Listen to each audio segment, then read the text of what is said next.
This is a universe where the Second French Empire formed a union with the Second German Empire. And here we have Napoleon III and Wilhelm I shaking hands. This seems so cursed. I think the British Empire would poop themselves after seeing this. Not only would this country control territory very close to the Iberian Peninsula, they'd also control stuff very close to the Baltic states. In addition to that, they would get Corsica, of course, because France controlled that in the Mediterranean, and then as well as all of their new African possessions. This mostly comes from France, but there are a couple of German additions that they're getting. Remember that the Second German Empire, or the Second Reich, which maybe we should avoid saying, or let's just avoid talking about the third one, was founded in 1871 and would eventually get overseas territories like Tanzania and Namibia. Of course, they would eventually lose this stuff after World War I, but in our universe, they keep it. Germany is also bringing to the table Zanzibar, and then all these other islands are brought to us by France. Regardless, even without the overseas territories, just this nation in Europe would be absolutely terrifying. Now, the Second French Empire ended right before the unification of the Second German Empire. This is 1870. Germany formed up in 1871. But maybe if they were desperate enough and the world was somehow in the Twilight Zone, this could have happened. Oh, that's nice. They're making this land the Federal District, since this has kind of been an area they fought over. Is this saying it would only last till 1920? Because I think it would last a lot longer than that. I also think World War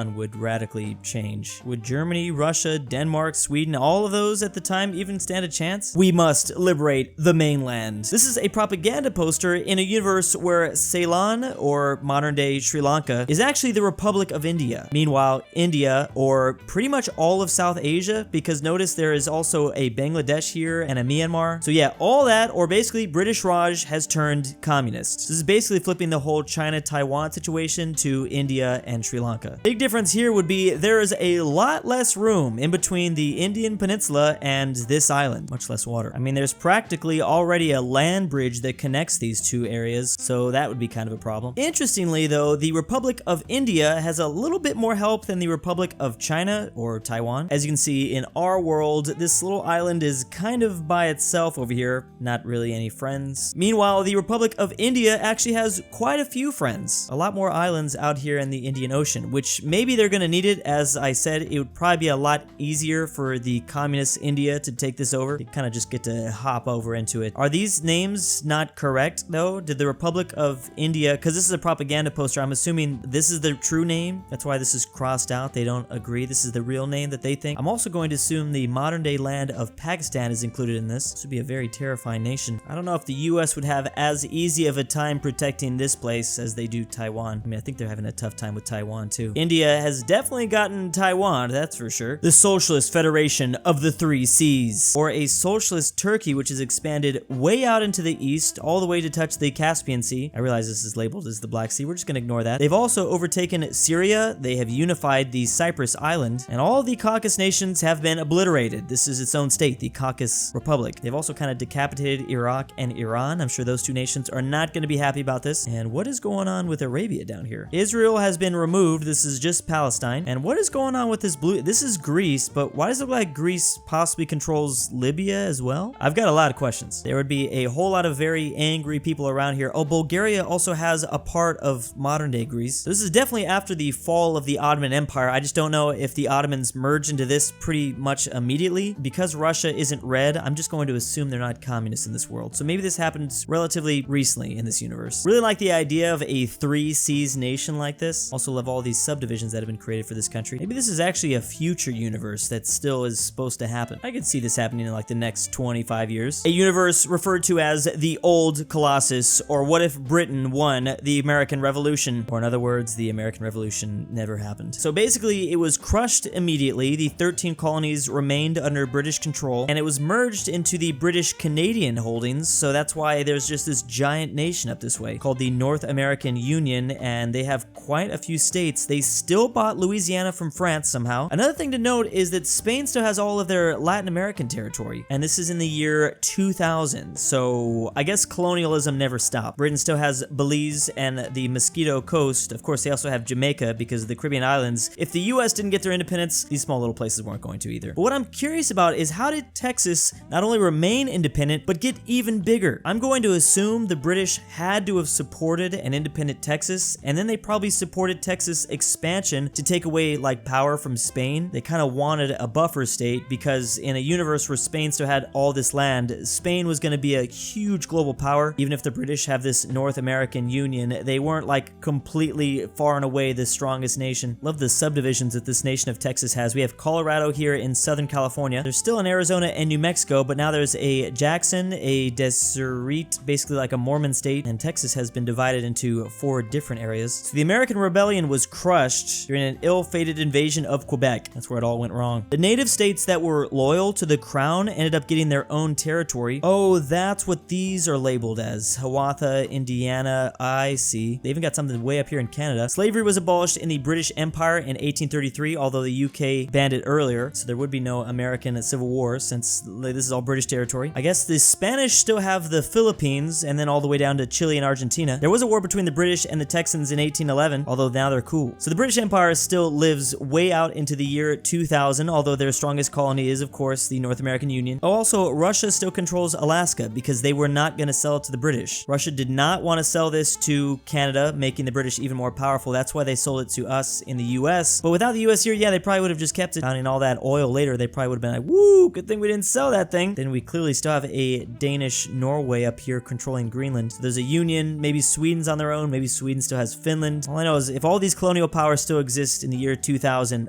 the universe is completely different. I really don't care just how maybe unrealistic certain scenarios are. This one is unique. It's one thing to argue whether this stuff could happen or not. Just give me some cool memes like the United States of Texas. Gotta love that Los Angeles, Colorado. A map of East Asia after 14 days of the Russian-Ukrainian intervention. This is a strange universe where the People's Republic of China has actually taken this as an opportunity to take Eastern Russian lands back. I know there are some ethnic Chinese people still living in these lands today under Russia, so maybe that's how they justified it. So they are now moving in to grab some of this territory as the Russians are distracted in the west. This would be just complete disaster mode for the Russian Federation. There are also Chinese missile strikes happening. They are occurring in cities all around here. But as far as central Russia, this is Kazakhstan. I thought that was the Caspian Sea for a second. They're just launching things all over the place. Meanwhile, the different shades of red is showing how deep into the invasion things are getting. 14 days and they're taking this settlement. They're basically attempting to retake Outer Manchuria. This stuff used to belong to a series of Chinese dynasties, including Tang, Lao, Jin, Eastern Xia, and many more. Even the Qing dynasty not that long ago. There's already been many disputes over this territory in the past. Literally just about a century ago, this was Qing China's territory. Maybe they'll start to use that Russian logic of like, well, it was once ours. Mongolia is out here just like, yo, we're going to try to stay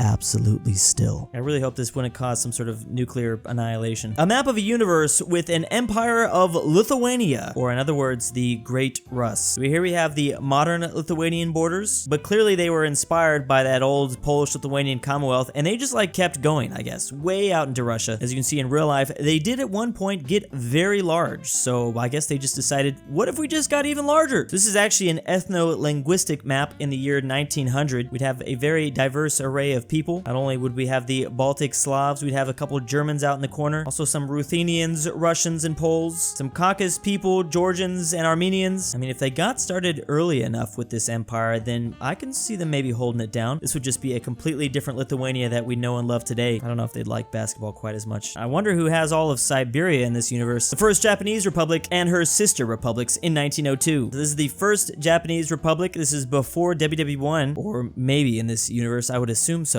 They have all of Korea, as they usually do. They also have holdings in China, because China is probably not doing very well in this universe, as they tend to struggle sometimes. The Taiwan Governorate. We also have a Republic of Canton down here, where like Hong Kong and Macau usually are. Also a Republic of Manchukuo. So we have like a democracy going on. I would imagine they probably wouldn't attack Pearl Harbor in this universe. This is interesting because they are taking over lands, yet they are a democracy. They're spreading that freedom, just not for oil, I guess. Do these democratic ideas affect the warlords, or I'm assuming there are warlords controlling China. China probably would still break up. That's the only way I think Japan would have gotten all these footholds. Should they slowly turn democratic? Do we have an even more divided China? So it's probably safe to assume all these places would eventually get their freedom by 2022. I mean, I would think maybe there'd be like a referendum or something. This is also right before the Russo-Japanese War, so that would probably also cause some chaos in this democratic Japan. Or wait, maybe that actually already happened. So this is all before the time of Emperor Hirohito, who ruled Japan during WW2. Emperor Tasha would be the guy. Would there still be emperors? Would it be like the way UK does it? Since this is the first Japanese republic, I wonder what's going to happen in the second one. A universe with an alternative inner solar system. So here we have Earth. We all still live on Earth, at least I think. But maybe we don't have to, because Venus is looking luscious. Why'd that go so well together? Average temperature 22 degrees Celsius. Very Earth-like, also with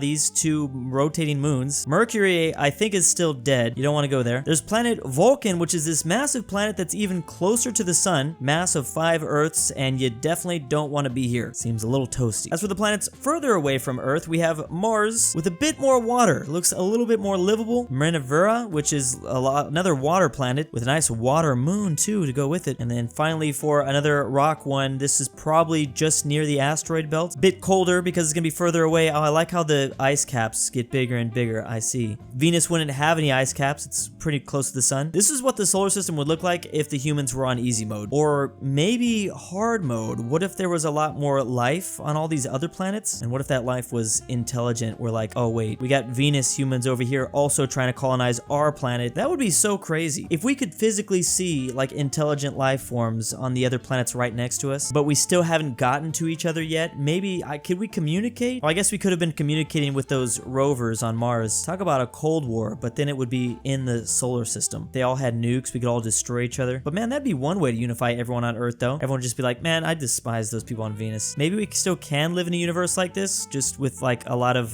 terraforming. I don't know how we're gonna make planet Vulcan though. And big thanks to my patrons. aPhatNarwhal. Presented by Robert My wife E. hates this Sebi, part. if you hear this, ClBlr I love is you. your Drew's daddy. Argentinian grandpa. $20 is Bjorkman, Wild Bring Fang. back Chris Polandball. 3773. DannyThyGamer. GoodOldRyah. istoledrewspetdog. jakov. Phresh Phresh Animations. The Polish-Lithuanian Why am I Commonwealth. doing The Twickenhamster Mexican and ZaneyBoi.